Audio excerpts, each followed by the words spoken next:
Hi, my name's Bryn Griffiths and welcome to the Labour Left podcast. Today I'm welcoming Neil Lawson to the show. Neil's the executive director of the Good Society pressure group Compass.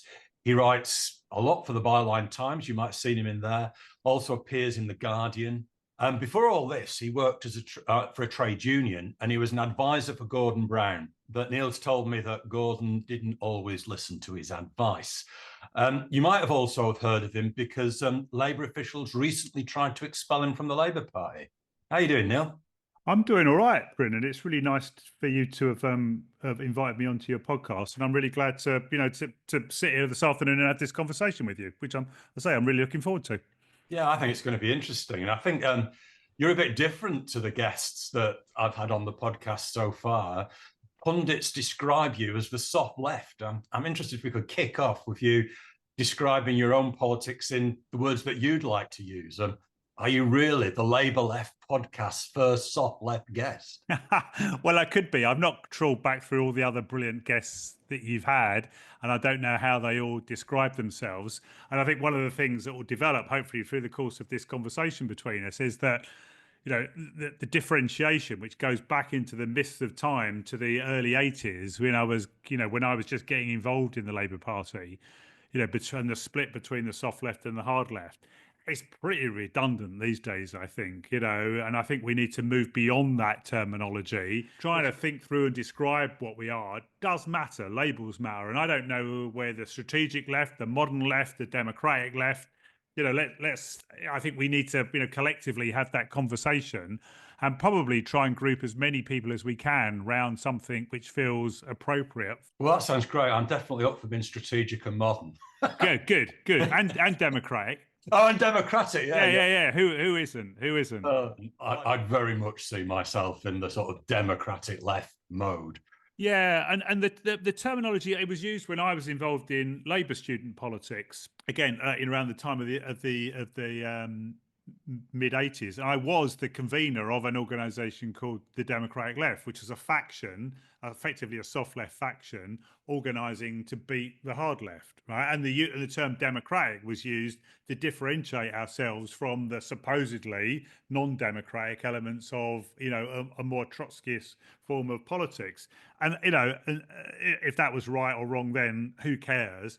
What matters now, I think, is that, the only tool in our toolbox as socialists is, democracy, and deepening democracy, just in the way the right has deepened, markets at every level. I think our response should be, dare more democracy into every aspect of, of our lives. So I quite like that as a positive kind of view about what our future should be and what the predominant means by which we think we're going to get a better society is through the democratization of communities, workplaces, deeper democracy in terms of civil life, et cetera, et cetera. I had to raise an eyebrow when you mentioned the democratic left in student politics. The non-hard left faction was Clause 4 in my days, and I think I was involved in Clause 4 as well, and Clause 4 was a sort of more behind-the-scenes organisation. I was a student organiser for Clause 4 as well. I was everyone's student organiser, and I still often describe myself with friends as the Clause 4 student organiser. In that sense,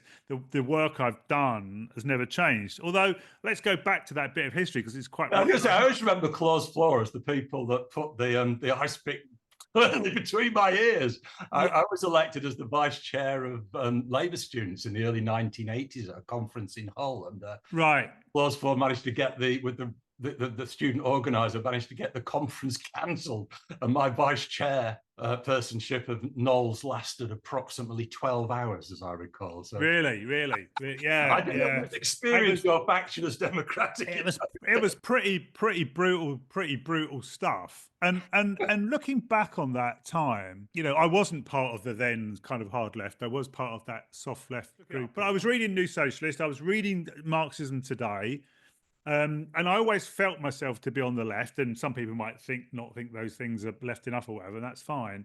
But then the people I were working with was people like John Mann, Pat McFadden, people that I've just sort of like, I don't think they were ever really on the left. That Clause 4 democratic left Knowles thing covered a multitude. Phil Wallace was part of it. These people were there, whether they were more radical when they were younger and have moved right as they've got older, or whether they were always the old right, posing as a kind of left force in order to beat other sections of the left. And I didn't kind of realize that in my naivety. I was just a kind of, a modernizing left, soft left. Kinnock became a kind of Kinnockite supporter and whatever. And then just watching in these amazement, these people were either always right wing or became right wing, whereas I feel I've always stayed on the left of the party. The soft left are strategic and democratic and all that.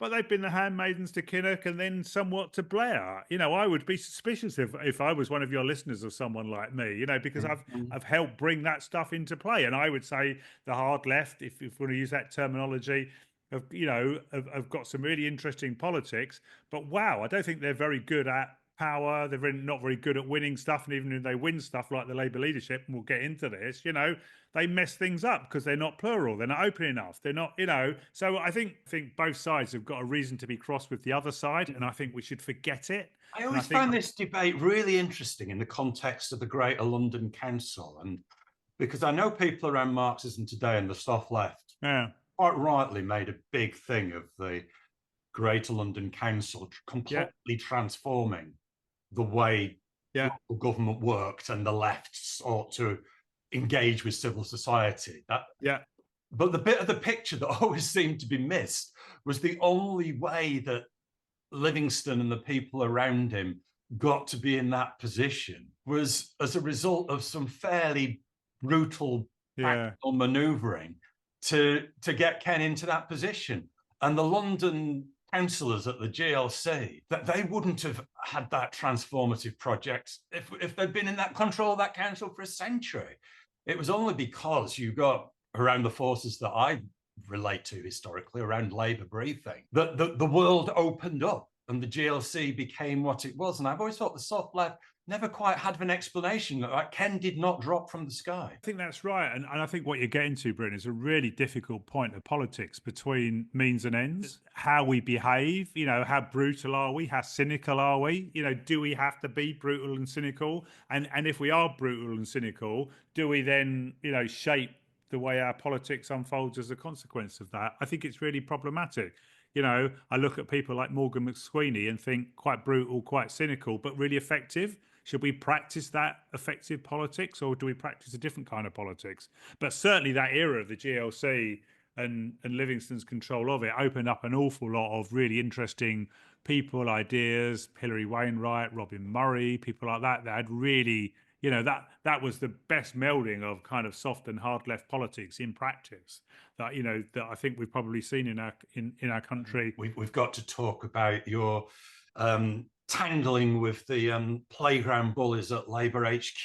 That you found yourself facing the chop, being kicked out of the party, which, as a former speechwriter for Gordon Brown, what did you do? And more interesting, because a lot of people I know seem to be getting into problems with the Labour Party, how did you get stay of execution? The headline story is that in June 2023, I got an email on a Friday afternoon, I remember, into my inbox from the the forces that be in the Labour Party, saying that you're being charged with the rule that says you're backing, publicly backing other parties. And then you've got 2 weeks to make your case. The evidence they used was a tweet from over 2 years before that, from local elections, where Layla Moran, the Liberal Democrat MP, and people have got to remember here that I'm Neil Lawson and I'm from Compass, and we support a thing called the Progressive Alliance, which is trying to bring progressive parties together to work to beat the Conservatives. And Layla Moran's a friend of mine and someone I admire on the sort of left of the Liberal Democrats, a proper social liberal. And she tweeted something about cooperation in Oxfordshire between Liberal Democrats and Greens around a council election, which was kind of the deal that was done where the Greens stood aside in 2019 to get her re-elected to the House of Commons. And she sent this to me and said, would you mind endorsing it or whatever? And I just retweeted it and said that this is grown-up politics. I wasn't speaking about the specifics of the actual seat and who was running or whatever. I just said cooperation between progressives is a sign of grown-up politics. that was the reason that it was then used by someone, obviously, because they can't trawl through everyone's social media all the time. They must pick people out, or they have people referred to them from localities, which is what's happened recently down in Lewis. So I was somewhat shocked, sort of slightly outraged. I just went to the Guardian, where I write for occasionally, and just said, "Look, this has happened. Let's do a news story over it if you want to, and I'll write a piece." And so I wrote a piece saying, "This is outrageous. I've been Labour all through my life. 40 years of membership. Et cetera, et cetera. Worked for Gordon Brown, worked for a trade union. Set up journals, set up think tanks." But then I'd forgotten how many QCs, or then QCs, now KCs, and barristers I've kind of got to know over the years. So I kind of got several of them getting in touch saying, "I'm Keir Starmer's best friend. I used to work with him, and wherever. But I'll write your defence." I'm not sure this is going to be a strategy we're going to be able to generalise for others. Well, I don't know, but I've helped others since this time, because I know a bit more about what to do. So I got this kind of copper bottom, kitchen sink and everything thrown at it, human rights, unpicking everything in a legalistic way about what I was charged with, et cetera, and sent my response back in. Didn't hear anything for 18 months, and then 18 months later got an email from them saying, "We've looked into it. We've decided there is no case to answer. So I was never thrown out of the party. It was just pending, them having a panel to decide whether I would be." Their panel then met, looked at it, decided there was no case to answer. So I was, about you going into the media, because I thought that when you were under investigation, you also got told that you couldn't speak about it publicly. Yeah, they said that. They said that, but there's no way I was going to let them shoot me in the basement with no one knowing. And I think blowing this thing up and out and having a bigger conversation about it is a good thing for everyone. Which doesn't say for a minute that I don't think political parties should have ideological and organisational borders. I think they should do. It's their right to say who's in and who's out, but that should be done openly, transparently, and reasonably. And I don't think what they did to me and what they're doing to other people is reasonable. So I was never thrown out of the party. They said behave yourself in future, which I don't intend to do. And so I remain a member of the party. But but like lots of people, hanging on by a thread, given, as we'll discuss, the way things are going. The problem is how do you get a government that's going to vote for PR? That's the question. And that's one of the reasons why we've been strong proponents of progressive alliances, because we want to get Liberal Democrats all vote for PR, right? It's in their DNA. The more people that are there voting for PR, the more likely we're able to break the stranglehold of the rich party donors, the owners of capital, and the people who run our media systems, and break their stranglehold on our politics. That can't be left to after the election, because you never win on that basis. I'm afraid, Bryn, you've got to get your hands dirty before to create a parliament which is able to pass legislation to introduce PR and maybe a few other things as well. But you can't leave it to the day after. You'll be waiting for after every election, I worry. What I'm motivated by when we talk about proportional representations is giving the voice of democratic socialism a voice in British politics. I think freed up from the first past the post system, the Labour Party wouldn't have to try and, in a very rigid and bureaucratic way, create a coalition within the party. We could speak with our own voice. But and I completely understand that, and I support elements of that. But what I'm saying is, you're not going to get the chance of it until you begin to work with Liberal Democrats and others. Even the sort of Dominic Greaves and Gawks. Right? If you want to get PR, you're going to have to build a big, broad coalition from elements of British business through to One Nation Tories, through to Liberal Democrats, through to the left. And the consequences of building that big, broad alliance is that you get a PR system, which then allows you and others to either, to have a socialist voice in the Labour Party, or to set up your own socialist party, or do whatever you want, right? But you're only going to get there through that broad coalition. And once you've set up your socialist party or whatever it is you want to set up, you're still going to have to work with those centrists in order to form a majority in parliament. So it's not, you're not doing away ever with having to negotiate and talk and work with other people, but you're doing it from a different position, which I completely agree with. Is not stultifying socialist voices within the Labour Party, which happens now, but give them their own space and their own voice. But you're still going to have to negotiate with all the people you're saying at the moment you don't want to negotiate with, or you're going to be in splendid isolation. You can't have it both ways. But a scenario is a hung parliament. Like, what work do we do now? What should Compass and the Labour campaign for electoral reform do now? Because we might be having to have a situation where tens of Labour MPs are required to break the whip and say there will be proportional representation. We are prepared to pay the price the smaller parties are asking because we agree with them and it's Labour policy. How do we prepare the grounds now? Because if we're not starting to have that argument now, we could get a once-in-a-lifetime chance to actually get this system changed, and we screw it up. The threat of a reform plus Tory majority is really high. 202 seats where their vote was bigger than whoever the Progressive Party was that won. So all they have to do is do the deal that Ed Davey and Keir Starmer did, which is under the radar, not put any campaigning effort and signal very strongly that in those 202 seats there's one clear candidate from the right of politics, and they could clean up. Whether they're capable of doing that or not remains to be seen. But the huge number of very marginal seats for Labour under 5%, as everyone said, this is a very broad but shallow Labour victory, sandcastle, thin ice, etc. So that should be mobilising us.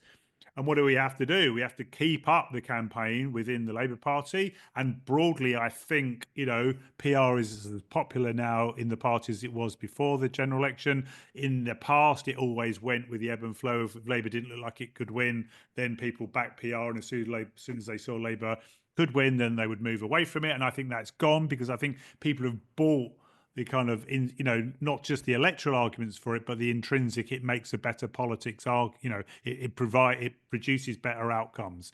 So we need to keep that support, which is already very high within the party and the trade unions, and keep on winning over trade unions to it. We need to keep up the work in Parliament. You know that there's this new all-party group for fair votes, which has got I don't know what it is now, 130 more members, not just. I hate to tell you, there's probably some Liberal Democrats involved in it, Bryn, but we'll put them to one side. No, I'm very happy to work. I'm just teasing you, Bryn. I'm just teasing you. I'll go with that. So to keep all that up, but then I think the work in particular that organisations like Compass is doing is going out to civil society organisations and winning them over to the case for PR in the equality sector, the environment sector, the civil liberties sector. All of those organisations are beginning to realise that they're not going to get their particular demands in a system dominated by first past the post. So you start building up this kind of civil society movement as well as the political pressure. And yes, I think there's a case, it's not for us to make, but for others to make, to the business community. You seem to be arguing the incremental, slowly persuading, and then one day we will have won the debate and it will happen. No. I think that the only route that I can see, and I'd love to be convinced otherwise, is there is a hung parliament, and we've got to get MPs from across the Labour Party to say, regardless of what the whip says, regardless of what the Labour leader says, we are going to vote with the other parties for PR. How do we get to that point? Because if they're not going to be prepared to do that, it won't happen. Well, I don't know. It could be a hung parliament. That's the obvious one. There could be some kind of governing legitimation crisis, within which, people are, and more people are coming over to PR for all the reasons that we've discussed, and more. But that thing about will people break the whip? Will they make a move for PR? That's likely to happen if the media, opinion formers, decision makers, businesses, civil society, etc., if there is an overwhelming, voice within the country that PR has now become, a necessary shift in our for our democratic system. So I think we've got to cover all of those points, coherently, consistently, etc., to be making those noises, and the stuff within Parliament matters. And clearly the candidates, who got elected in July were vetted as heavily as the central control could do. But because most of them are of this, of the generation that's moving towards PR, many of them, do already support it. Now, can you make that a test? And I think the arguments about PR is clearly it's fair, it's right, etc. But we have to start making the economic, social, environmental arguments for PR, saying it isn't just because we're nice, because we're fluffy, because we cozy up to Liberal Democrats or not. It's because we want these outcomes, these social, economic and environmental outcomes. And only a system under PR is going to make it possible for you to get these more radical outcomes. And I think it's that case that we have to kind of make in the years between now and any governing crisis or hung parliament. I was persuaded some years ago, but the clincher argument for me is the spectre of a populist right government with Farage in it getting elected with 30-odd% of the electorate.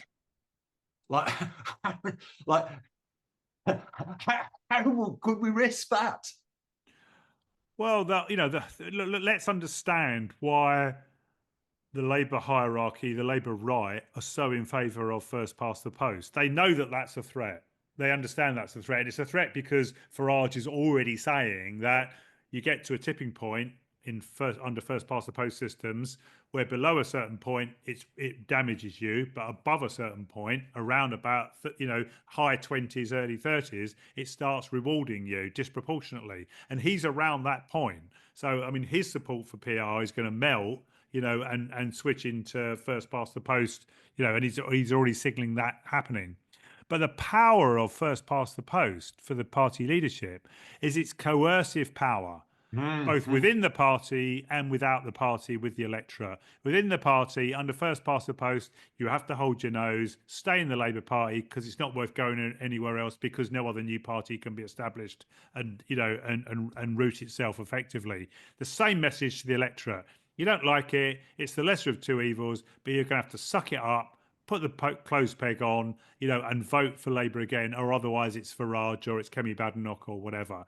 So first past the post gives the leadership immense coercive power, which why are they going to allow competition from their left or anyone else to enter the democratic marketplace? They're not. It's over their dead bodies.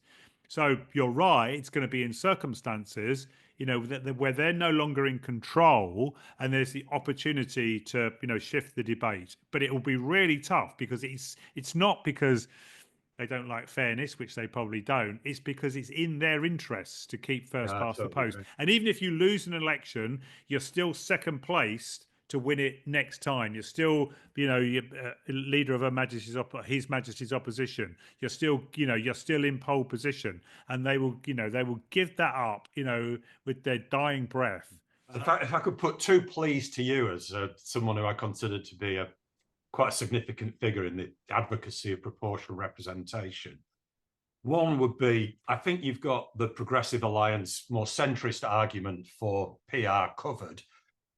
There needs to be, amongst the voices putting PR, more volume given to an argument that I've put, that the democratic socialist voice needs to be put more independently and loudly in British politics. Yeah, and we would get presumably a plethora of different parties, from centrist, from across the piece, because all of these parties are coalitions. Whether the Liberal Democrats would split or not, I don't know. But yeah, I mean, I think out of that difference, out of those different voices, hopefully a better, when we're promoting PR, we want every voice that's advocating in the campaign, but we want the voice of John McDonnell in there as well. Yeah. And the argument that people make, they say, I'd like PR, Neil, but, Reform got, whatever they got, 14% of the vote, 15% of the vote in the election, they'll end up getting 15% of the seats. We have to accept that and go, yes, that's right. That view has to be represented. And the consequences of not representing that and the politics of resentment and grudge, has led us to Brexit and the most right-wing austerity politics over the last 14 years. I think we've got to answer that 15% argument with that boat has sailed. We're now talking about the possibility of a broken and fragmented electoral system, where we're not worrying about Farage getting 15% of the MPs into Parliament. We're worrying about him getting 30-odd% and possibly getting a majority. Yes. Yeah. I think that we can keep them out of Parliament if we have first past the post. That boat has sailed. Yeah, I agree. Anyway, let's have a talk about the culture of the Labour Party. They might have a highly effective machine for faction fighting within the Labour Party, but that's not a particularly good culture for running a country. Morgan, someone I knew well before 2024 or before Starmer became leader. He had quite a lot to do with Compass. Is a brilliant organizer in terms of win the party leadership with Starmer, and then win the general election. But as you say, Bryn, they are not necessarily the skills that can run the country. You can't send Luke Akehurst round to the electorate and discipline them into behaving in the right kind of way. And I think that's showing to some degree whether he's able to adapt himself to the politics of running a country. I don't ever underestimate anyone. I would advise who knows, but I think they are very different skills, and I'm kind of told that both in number 10 and number 11, initiatives tend to be run from the politics and comms people, not from the policy people. And I was always struck during the Corbyn period the way that John McDonnell approached trying to broaden his coalition around economic policy, and the people he was bringing in, the think tanks. He was trying to be open. He was trying to bring people in. Whereas now it seems to be you're with us or you're the enemy. Yeah, I think that's very definitely the case.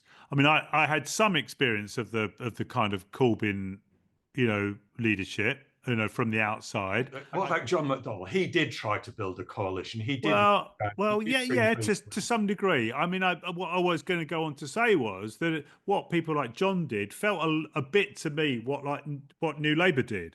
They were very good, and I know John, but he may know that I'm going to say this, and he can take me on for it. But I kind of felt that they went through the sort of game of consulting. New Labour were very good at talking to people and bringing people in, but ultimately they made decisions as a small cabal of people.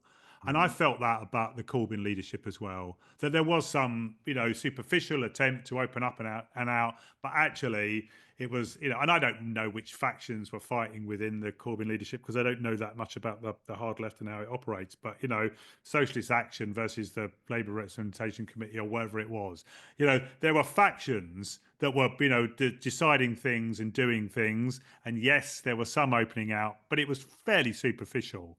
I don't think, they didn't really open out in a proper, meaningful, deep way to people like me, or others who are on the soft left. I just don't think they did. This is really interesting. Do you see the Corbyn movement, let's say the Corbyn moment? I see a social movement, or the beginnings of something that could have become a social movement. I'll be a little bit more cautious.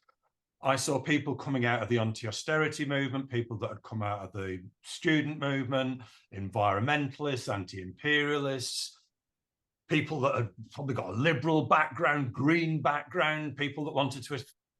It was an amazing coalition. And when you went to events like The World Transformed, you saw something that I'd never experienced before on the left. It was a real open melting pot. Whereas I think some people analyze the Corbyn project in the way they're used to doing things. That they're used to the Westminster politics. They're used to trying to find out who's really behind it and analyze it just through the people that were in the leader's office. Well, I think what happened in that political moment was hugely more interesting than that. I agree. Right. And the terminology I used to describe it was that I said that I was very interested in the wave of Corbynism. I wasn't very interested in the surfer. So I agree completely that it's something that came along and gave an opportunity for all of those social movements and all of that discontent, social and economic, precarious workers, students, anti-racism, peace, et cetera, et cetera. That wave of energy was really exciting and really interesting. I personally didn't think that. Well, I know that Jeremy Corbyn never wanted to be the leader of the Labour Party. He wasn't prepared to be the leader of the Labour Party. He wasn't kind of tooled and fashioned and shaped and ready to make the professional, difficult leadership decisions. And I think those two things met each other, and it didn't work. And I think that's a tragedy that it didn't work. Maybe Jeremy was the only person, because of his persona and culture and history, was the one that could ignite it.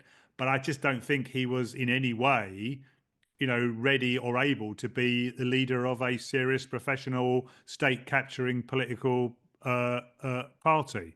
And now 2017, which the right want to airbrush out of history, was a real moment when the things you described came to fruition, and the manifesto and the nature of it got us a long way towards it. The Get Brexit Done election, which was a catastrophic disaster, is what's becoming part of Labour's cultural learning driven by the right. And 2017 is literally getting airbrushed out of the story. I'd like to talk to you about what was it that you thought happened in 2017, because we saw in that political moment something that we haven't seen in my lifetime. Yeah, I think a political moment coincided with a political movement which people responded to, and I think we should learn stuff from that. That people want relatively radical. I mean, it's not kind of, it wasn't communism that was being offered to them. It was stock in trade, social, traditional social democracy that was being offered to them. But that felt refreshing and different because they hadn't had much of that. And those promises were real in terms of, social ownership and money being paid to people, et cetera, et cetera. So it struck a chord, and we should learn that struck a chord, and people want change and they want an element of radicalism. But what happened after that was, the leadership got lost in Brexit. I mean, the right were playing fast and loose. But again, how could you, a bit earlier, how could you have co-opted more of them into your project? How could you have had a view on Europe which didn't lead to the disaster of 2019? I'm not saying any of this stuff was easy, but I think Jeremy was way out of his depth, out of his depth. And the kind of the Messiah kind of thing, and the Jeremy Corbyn and all of that, that should never have been allowed. He should never have stood on that platform at Glastonbury and allowed that stuff to happen, because that isn't what, leadership is about. Leadership is about, how do you build structures? I mean, the lack of democratization of the party, under his leadership, because he wasn't interested in. He doesn't think about it. Corbynism was at its best when the right, with what on the left we call the chicken coup, took place, and he had to look outside to the party as a whole, and that spilt over into the general election. When he was an insurgent, he was at his best. When he started under Brexit to have to engage in the parliamentary manoeuvres, the movement was at its worst. You talk about democracy. Let me push back on that and see what you think. I don't think it was necessarily a mistake, because I think his trade union supporters weren't actually up for it. But I think possibly one of the turning points in Corbynism was when they didn't push forward with open selections. If that insurgent nature of Corbynism was going to put down roots, the Labour membership had to be trusted to choose its Labour candidate. I think this stuff is difficult. I don't think I've got a problem in principle with that kind of open selection. Very much better than the closed selections that happened in the run up to 2024, when it was all done by, right-wing cabals and whatever else, and members weren't given a real choice in so many places. I think that thing about, accountability, and I think the fixation of some on the left of that, if only everyone was accountable, then we'd get more left-wing outcomes. I'm not really sure I believe that. I quite like to treat people as grown-ups, to have a dialogue with them. I'm just saying that I don't think there's a clear mechanical thing that says put in place this structure, and therefore you'll get more left-wing outcomes. I'm not sure that's the case. Well, I'm on the campaign for Labour Party Democracy Executive, so I'm a very big supporter of open selections. But I'm not arguing that open selections would have necessarily have led to a clear out of Labour MPs and lots of people coming in. What I think it would have done would have changed the centre of gravity of the average member of the Parliamentary Labour Party's politics.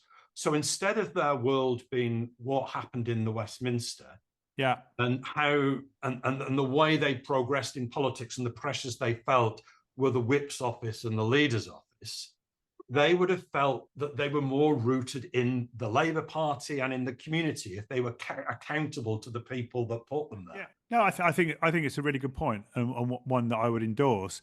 I would just say I think there are people. I go back to there are people on the right of the party, on the left, who think it's all about control and accountability and holding something over someone. And sometimes I guess there has to be some emergency button that people can press. But I'd much rather have a dialogue with people and me treat them as grown-ups and them respond in the same kind of way. Do you really believe in your heart of hearts that the Parliamentary Labour Party, particularly its right wing, had any intention whatsoever of trying to make Corbyn's leadership work? No. To wreck it from the start? No, of course they did. He was a minority in his own parliamentary. Of course he did. Just as, to some extent, Ed Miliband was before him. Exactly. The PLP, a majority of them, or a bulk of them, a sizable number, were against. So therefore, he must have known that. That was obviously the case. What do you do to get yourself out of that? Who do you bring in? Who do you work with? How do you build bigger alliances, etc., etc.? And I don't think they did it. I don't think they worked their way through it. I'm not saying it was. People behaved appallingly about them. It wasn't easy. But who knows what the legacy of Corbynism is going to be? At one level, it's too early to tell. But the fact that you had that high watermark moment of 2017, and then it's certainly within the party, it's disappeared without a trace. Now, you've got to reflect on that and think, what did we get wrong to put us in that position? Of course, yes, blame the right, blame whoever you want. But what's the self-reflection says... I think that my view on that is there is very little point in the Labour left blaming the right. If you knew how the right machine politicians worked, they were always going to do what they did. Yeah. So if our only explanation for how Corbynism became derailed was that the bad guys didn't play nicely, well, we've had it then, haven't we? We never change anything. I hope you're finding the podcast with Neil Lawson of Compass useful. We'll be back in a moment to take a deep dive into today's Labour Party. But first, I want your help. Please share the podcast with your local left networks and discuss the issues raised. Please share the podcast on your socials and wherever your local left organisers. Please like, rate and comment on the podcast wherever you see it. Each interaction pushes the Labour Left podcast to a bigger audience. And finally, make sure you follow the Labour Left podcast on YouTube or whatever platform you use to get your podcast so you never miss an episode again. Now, let's get back to Neil. The interesting thing, and probably why we're having this interview, is we've got some broad strategic agreement on what we need to create. So what does that movement that you've described look like, and how do we create it? I don't exactly know the answer to that, Bryn, and you won't be shocked to hear me say that. It'd be great if you backed it. I know. I mean, my mind turns more and more to the notion of some kind of popular front in order to counter the rise of national populism. My view is that we've just seen just over a year ago, or how long ago we saw in France that mobilized on a parliamentary basis. I mean, I think it has to start. I don't say it definitely has to, but my thinking at the moment is that we need to build some kind of broadly based civil society ideas popular front in the country, because there clearly isn't a deal to be done across the parties at the moment. So I think we have to build up awareness and consciousness of the threat of national populism and develop a small number of demands that could be transformative to stop them and take us on the route to a good, better society. I think it's needed. I think as I go round different progressive civil society organisations, I'm aware of an increasing level of what you might call systems consciousness amongst different groups, i.e. that democratic and economic transformation and systems change has to happen for them to get their own individual, policy platforms, put in place, and that the current economic and democratic system is incapable of delivering what they're after. I'm interested in working on that as a concept and those spaces as a concept, and then working with as many people in the Labour Party, the Green Party, the Social Liberals, the Nationalists, et cetera, who kind of broadly agree with that kind of analysis and that kind of approach. Vladimir Dira, who was the founder of the Campaign for Labour Party Democracy in the old days, always said, and I think he got a point, that the left and the Labour Party as a whole only moves forward when the left works with the middle ground of the party. Today, on my side of the divide, we've got people who could spot a traitor around every corner. And on the other side of the Labour Party, we've got leading right-wing cabinet members who say they want to slaughter a sacred cow of the Labour left every day of the week until we're knee-deep in blood. How can people that have a different model for how the Labour Party might work in a pluralist way collaborate to, in my view, actually save the Labour Party? I think that's what the stakes are. I think we start by talking. I think we start by, understanding each other, building relationships, building trust, recognizing what each other's assumptions are, getting rid of all of that student politics baggage and history, those old fights and those old wars and those old hurts and slights and all of that. And maybe that's a politics where people of our age, Bryn, need to be moved to one side because we're steeped in that stuff. But what you did in Hull in 1982 is unforgivable. We've got to put that aside. I think we have. I really think that we have. And recognise that, the vast, still, despite the people who've left and the people that have been expelled, the vast majority of, the Labour Party membership is at the very least that centrist ground. That's what Morgan McSweeney, recognised when he was polling the membership before Starmer's leadership. Middle ground, which is slightly different. Well, I don't think the middle ground of the Labour Party membership, even to this day, is what we call in wider politics outside the Labour Party centrist. I think most of them, as we saw when they all voted for Corbyn in such large numbers, want to see what you call some kind of left social democratic programme. Yeah. But don't see a route to getting it. They voted for Miliband in 2010. They voted for for Jeremy in 2015. They voted for Starmer in 2020 on the basis that that was Corbynism without Corbyn.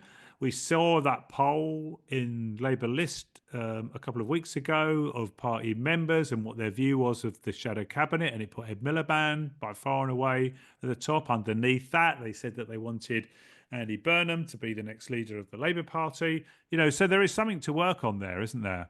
And a well of opinion and a sentiment that that is within the party, middle ground, and to the left. The right wing factions, the Labour First and whatever, are a very small group of people.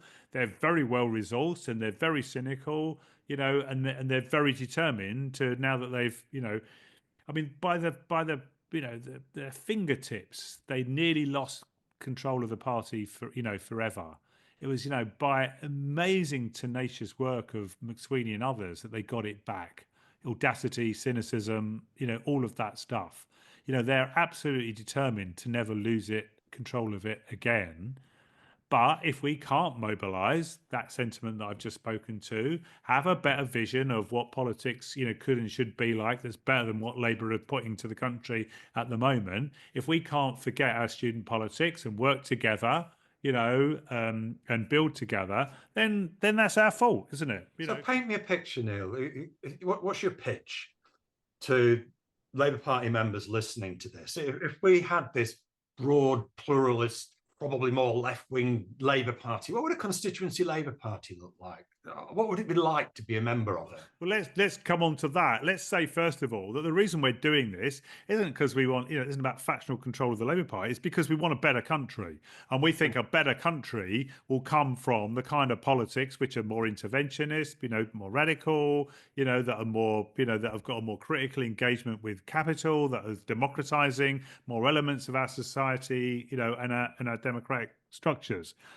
In terms of the party, well, no faction from Blair to Miliband, and his community organising stuff through to Jeremy and now Starmer has really changed the structure and culture of, local party membership. It's been pretty terrible for decades and decades. And, and there have been isolated incidents of new, structures and cultures, but it's never become the dominant trend. The Labour Party is a long way from new politics. It would be open, it would be plural, it would be connected to its communities. It would see its focus as working on campaigns and institutions within its geographical boundaries, as well as holding an MP, if they had an MP, to account and supporting them. So I think, Momentum at its best did some of that work, and The World Transformed did some of that work. And as I say, the work, the things that Miliband tried to put in place around community organising did some of that work. But we have to recognise that the Labour Party is a creature of industrialism. It's the creature of the factory. That's what's in its DNA. That's where it comes from.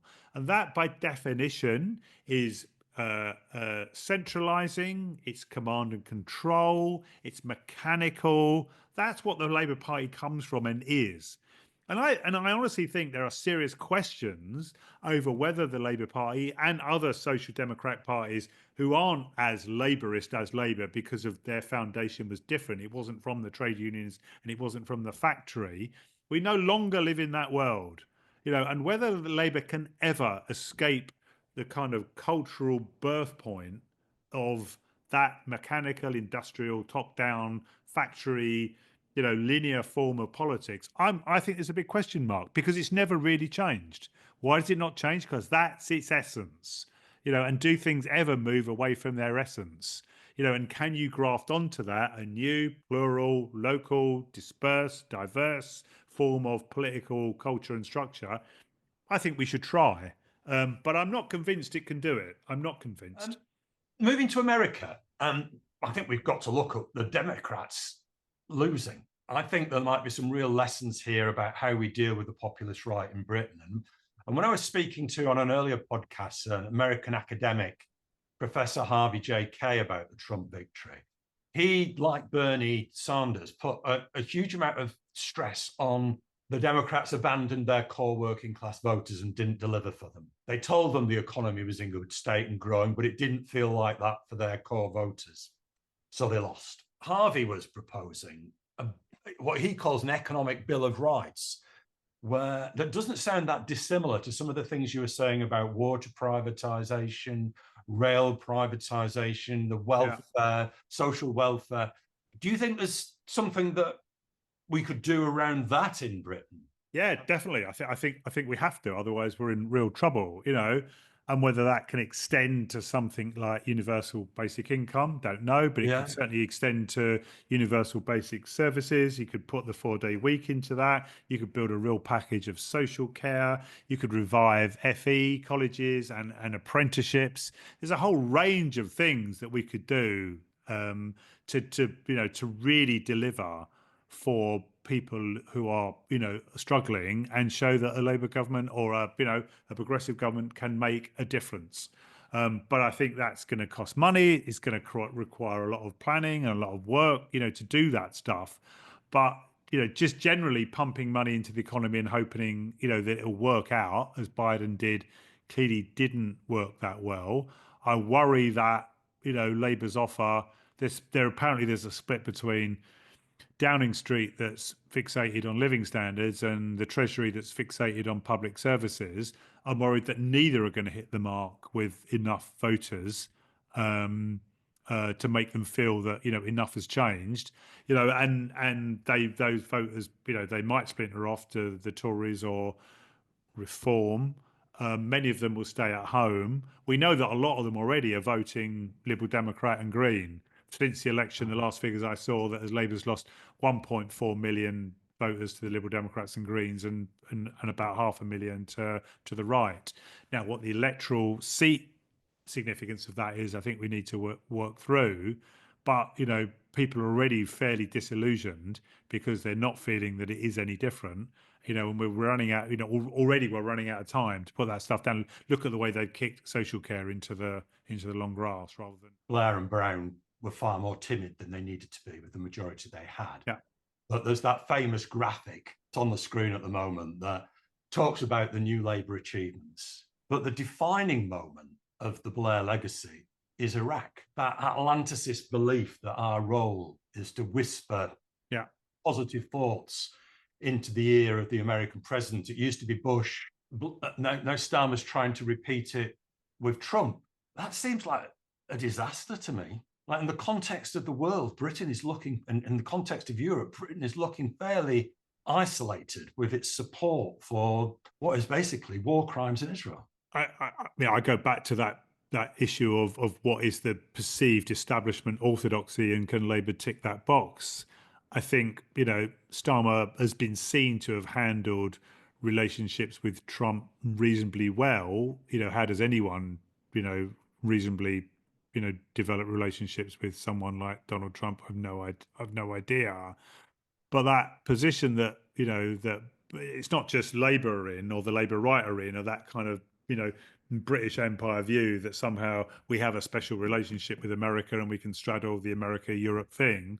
I mean, that's looking really precarious. And if the economy tanks, if they don't get, are seen to get control of issues like immigration, if people feel worse off, and there is no redeeming feature, like an argument to say that, this was all in terribly difficult circumstances, but we kind of managed that global turbulence, really well. And Starmer was a statesman for the UK in the world, because you can't straddle Trump, and Europe. Then I'm not sure what their re-election, platform is going to be. It looks really, really precarious. I think the basis for Atlanticism is broke. Well, possibly. I think Starmer, within his own paradigm, did extremely well in his visit to see Trump, but he was attempting something which inevitably will be short-lived, and in my opinion was wrong.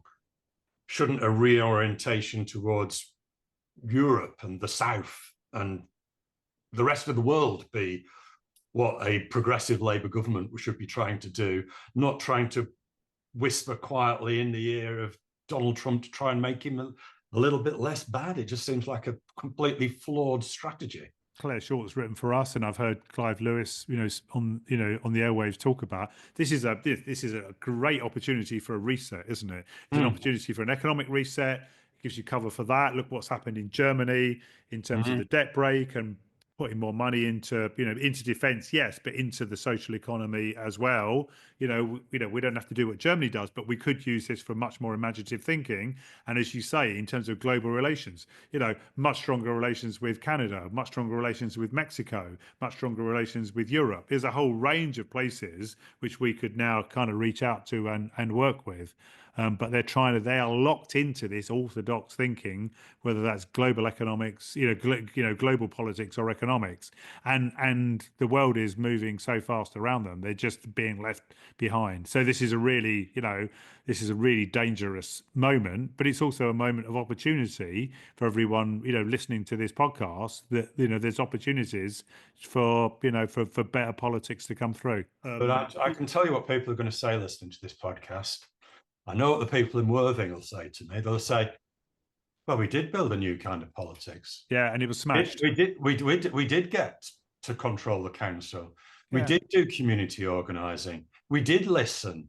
We did build a coalition with what spoke to other parties. Yeah. And we were smashed. So and at some point, in the right way, in the right context, you have to get organised. you have to get organised. So we have to get organised too, but we have to do it for the right kind of purpose, in the right kind of way. So if we're going to challenge this Labour right machine politics to try and create the space, and you say we have to get organised, what does that look like? Because I'm really up for that. Well, I don't know yet, Bryn.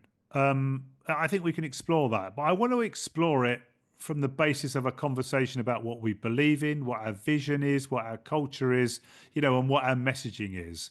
I don't want to put the cart before the horse. I think politics, form should always follow function. What are the things we want to do? What sort of country do we want to build? Let's get people into that conversation. Then we can think about, well, how do we organise for that? I don't want to do the organising thing first, because then it becomes just another factional move. And I've been involved in lots of factions and lots of moves, and I've seen them mostly fail. And I don't want to do the same thing. I want to talk about vision, policy, practice and culture, and I want to talk to lots of people, and I want to engage with lots of people, and I want to listen to lots of people. Let's do that first, and then we can think about how do we organize for that kind of politics. And through the process of doing that, we'll build relationships, and we'll build trust, and we'll build understanding, and we'll build the grounds for organizing. But let's do it in the right order, in the right way. I will do that with you, and I'm up for that. But it feels like with every day that passes, the political space for doing what we both want to do is closing within the Labour Party. And I find that one of the most common political conversations I'm having with people that would absolutely sign up for an agenda like the one you set out today is they just don't believe they've got a home in the Labour Party. So unless we can show how we can begin to change that, they're leaving one every 10 minutes. Yeah. Yeah, and people on the right of the party want them to leave. They're trying to create a hostile environment so that people do leave. And, nothing, if they want to, behave like that, if they want to exclude people, to everything, nothing lasts forever. To every action, there is a reaction.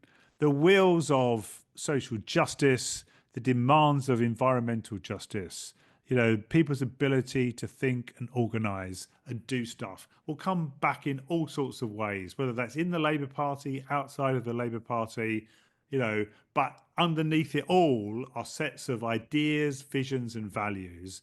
Let's get those things right. And then the actual, form that they take is one that we need. Yes, we need to move on and we need to deliver. But I think let's get the basics right and then build some organizational basis on firm intellectual, cultural, and organization and values foundations. I hope that people that are listening can see that something quite rare in the Labour Party can actually happen. Two people from two traditions can have a robust discussion where they quite clearly disagree about some matters, but can still constructively engage with each other and talk about the things where they do agree, which are probably the majority of things. Yeah, they might do those together. And if people take away one thing from this podcast, I hope it's the idea that that kind of politics is possible. No, you're an absolute traitor to your class, Bryn. No, yeah, of course, and that we can like each other, and that we can learn from each other, and that we're better individually and collectively as a basis of on the basis of having this conversation. Let's replicate that across the party, and outside of the party to others. Compass always used the Gandhi, be the change you wish to see in the world.